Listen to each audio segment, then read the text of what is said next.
कोई अगर हमेशा नेगेटिविटी में ही रहता हो तो इसका सिंपल मतलब है कि ओवर थिंकिंग ने घेर लिया इंसान को और वो लूप बन गया है थॉट का कि कोई एक थ्रेड शुरू होता है, किसी ने कुछ कह दिया और आप हर बात से कहीं ना कहीं एक तरीके से ऑफेंड हो जाते हैं खुद के मन में उस चीज को लेके, यार इसने कैसे बोल दिया, या ये लाइफ की सिचुएशन है तो ये चली रही है, वो लूप पे चल रही हैं चीजें, आप उस चक्र से बाहर नहीं आ पा रहे। इसका सिंपल सा मतलब यही है।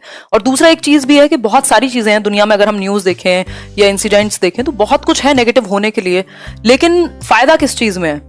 फायदा इस चीज में है चुपचाप सिंपल पॉजिटिविटी को अपनाने में, अपॉर्चुनिस्ट नहीं बोलूंगी, ऑप्टिमिस्ट बनने में फायदा है ना। क्योंकि वैसे भी जो बाहरी चीजें हैं, जो आउटर फैक्टर्स हैं लाइफ में, सब कुछ तो आप कंट्रोल नहीं कर सकते, चाहे आप दुनिया के कितने भी बड़े व्यक्ति क्यों ना हो, कितने भी पावरफुल इंसान क्यों ना हो, तब भी लाइफ की 100% डोर आपके हाथ में नहीं हो सकती। मतलब सारे फैक्टर्स आपके कंट्रोल में हो ही नहीं सकते कभी भी, है ना। तो ये बात तो निश्चित है। तो आपके पास है क्या, आपके एंड पर बचा क्या कि आप पॉजिटिव रह सकें, एक ऐसा एटीट्यूड बना सकें जो एटलीस्ट आपको खुद को तो परेशानी ना दे, आप खुद के लिए तो प्रॉब्लम ना बन जाए। नेगेटिव लूप्स में फंस के क्या होगा, जितना काम आप कर सकते थे, जो एनर्जी आप कहीं और लगा सकते थे, कुछ और एक अलग सकारात्मक रूप देने को, या कोई एक अलग ही पाथ क्रिएट कर सकते थे जिस एनर्जी से, उस एनर्जी से आपने खुद को ही नेगेटिव बना लिया और खुद ही को बर्बाद कर लिया, उसी एनर्जी में फंस के रह गए। तो पॉइंट नहीं बचा ना नेगेटिविटी का। ऐसे तो मुझे भी पता है दुनिया में बहुत सारी नेगेटिविटी है, मैं कितना भी फ्री बढ़ा दूं, लोग वो उस फ्री कंटेंट को चोरी कर करके अपना पेड में बढ़ाएंगे, करते हैं लोग ऐसा। लेकिन क्या इस नेगेटिविटी से मुझे सही काम करना बंद कर देना चाहिए? नहीं करना चाहिए, बस रास्ते ढूंढ लेने चाहिए कि कल मैं भूखी ना मरूं।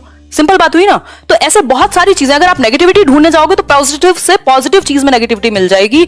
लेकिन अगर आप सही रीजन चूज कर लेते हो कि आप कोई चीज कर रहे हो तो क्यों कर रहे हो, और कितनी एनर्जी आप किसी की बात पे लगा रहे हो, अगर किसी ने कुछ बोल ही दिया है तो क्यों, कब तक एनर्जी लगाओगे, उससे फर्क आपके जीवन पे क्या पड़ जाएगा? आपके जीवन पे फर्क पड़ेगा आपके एक्शंस से, किसी के बोलने से नहीं पड़ेगा। तो यही जो थॉट्स का लूप है, इसको ब्रेक करना होता है कि बस हाँ, दिमाग को ही कई बार बोलना होता है हाँ ठीक है चुप हो जाओ, हो गया, बस खत्म, आगे बढ़ते हैं, एक्शन पे आओ। और जैसे ही आप एक्शन पे आते हो लाइफ में तो बहुत सारी चीजें अपने आप खत्म होती चली जाती हैं। और ये बात मैं एक्सपीरियंस से कह सकती हूँ कि जैसे ही आप एक्शंस, मतलब सिर्फ एक्शन बहुत बड़ी चीज है। आप कितनी भी अच्छी इंटेंशन मन में लेकर के बैठे रहो, कितना भी कुछ भी सोचते रहो, कुछ फर्क नहीं पड़ता। एक्शन अपने आप किल कर देता है नेगेटिविटी को, ओवर थिंकिंग को, और रियलिटी जो आपके सामने होती है वो एज इट इज प्रेजेंट होने लगती है। तो सिंपल बात है, वो जो कर्म वाली बात कही जाती है गीता में, ऐसे ही वो मजाक नहीं है, वो बहुत बड़ी चीज है।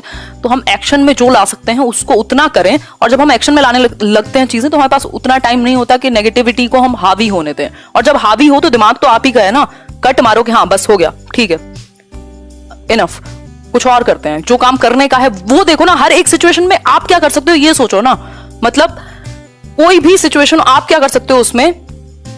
मेरा बेटा आपका इंतजार करके सो गया, मीतू कह रही है, अरे बहुत बढ़िया। कोई भी सिचुएशन हो, कितनी भी वर्स्ट हो, मतलब आप किसी की डेथ से ज्यादा और क्या वर्स्ट देखोगे, ये तो और ज्यादा खतरनाक, मतलब ये एक एक्सट्रीम है। ऐसे बहुत सारे एक्सट्रीम्स हो सकते हैं, बट अब हो गया ना, क्या करोगे अब, नेक्स्ट क्या, आप क्या कर सकते हो किसी भी सिचुएशन में, आप यही सोच सकते हो और उस करने पे फोकस करना है, फिर सोचने पे नहीं कि फिर अब मैं सोचता ही रहूं कि 36 चीजें कर सकता हूं। 36 में से एक तो शुरू करो, आगे बढ़ जाओ फिर।